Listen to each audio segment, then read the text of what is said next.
2026년 우리나라 원화에 대한 골드만삭스의 전망이 아주 흥미롭습니다. 요즘 사실 원화 약세에 다들 익숙해졌잖아요. 그런데 세계적인 투자은행이 정반대로 원화가 강해질 거다 이렇게 예측을 내놨습니다. 대체 왜 그랬을까요? 오늘 그 이유를 한번 쉽고 명쾌하게 파헤쳐 보겠습니다.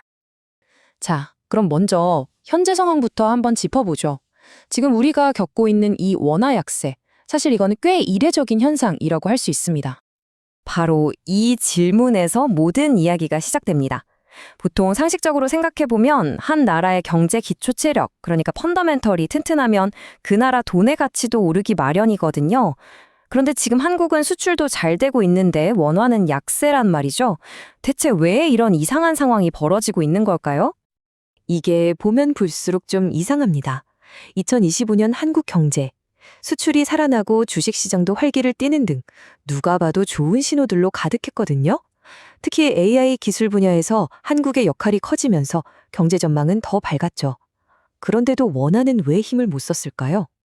진짜 원인은 바로 돈의 흐름에 있었습니다. 경제 자체는 튼튼한데 어마어마한 돈이 한국을 빠져나가고 있었던 거죠. 개인 투자자부터 기관까지 올해에만 무려 1,000억 달러, 우리 돈으로 130조 원이 넘는 돈이 해외 투자를 위해서 한국을 떠났습니다.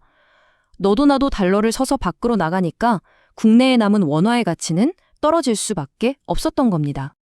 하지만 말이죠, 골드만삭스는 바로 이 흐름이 2026년에는 크게 뒤바뀔 것이라고 보고 있습니다.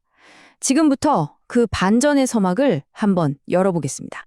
이것이 골드만삭스 보고서의 핵심 결론입니다. 이례적인 약세 흐름에도 불구하고 2026년 원화가 반등할 것이라는 기존의 판단을 다시 한번 확인하고 있죠. 굉장히 자신감 있는 예측이라고 볼 수 있습니다. 그렇다면 도대체 그 자신감은 어디서 나오는 걸까요? 골드만삭스가 꼽은 4가지 핵심 열쇠가 있습니다. 바로 더 튼튼해지는 경제 기초, 국민연금의 움직임, 정부의 새로운 정책, 그리고 세계 국채지수라는 아주 중요한 이벤트입니다.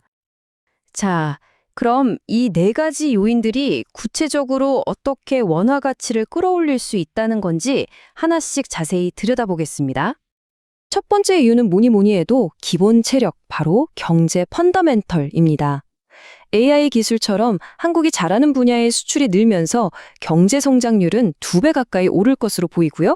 벌어들이는 외화도 크게 늘어날 전망입니다. 쉽게 말해서 나라가 돈을 잘 버니까 원화 가치가 오를 힘이 생긴다는 거죠.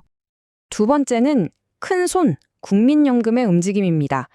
지금까지는 해외 투자에 집중하고 있었지만 정부가 국내 증시를 활성화하는 밸류업 정책을 펴면서 국민연금도 국내 투자 비중을 늘릴 가능성이 있다는 겁니다.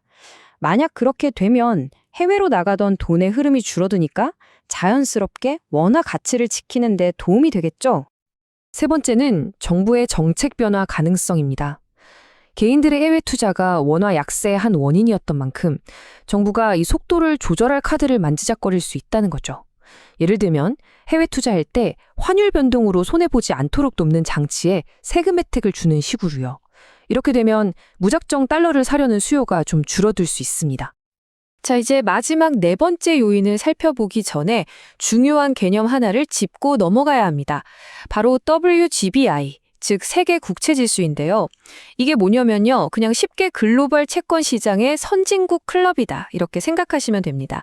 여기에 가입하면 전 세계의 거대한 연기금들이 우리 국채를 자동으로 사들이게 됩니다.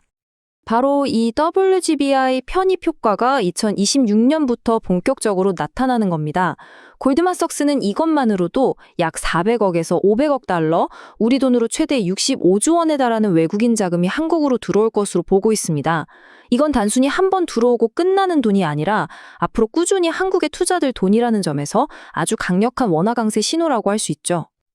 자, 이렇게 4가지 요인을 모두 살펴봤습니다. 그렇다면 이 조각들을 다 모아보면 원화의 미래는 어떤 그림으로 그려질까요? 핵심 결론을 정리해보겠습니다. 핵심은 바로 이겁니다. 경제 체력, 국민연금, 정부 정책, 그리고 외국인 자금, 이 네 개의 서로 다른 강물이 2026년에는 원화 강세라는 하나의 거대한 바다로 흘러 들어간다는 것입니다. 물론 모든 예측에는 변수가 따르기 마련이죠. 하지만 골드만삭스의 분석은 우리에게 아주 중요한 질문을 던집니다. 2020년, 정말 원화는 길었던 약세의 터널을 지나 새로운 시대를 맞이하게 될까요? 여러분의 자산과 경제 생활에도 큰 영향을 미칠 이 변화의 흐름, 앞으로도 계속 주목해야 할 이유입니다.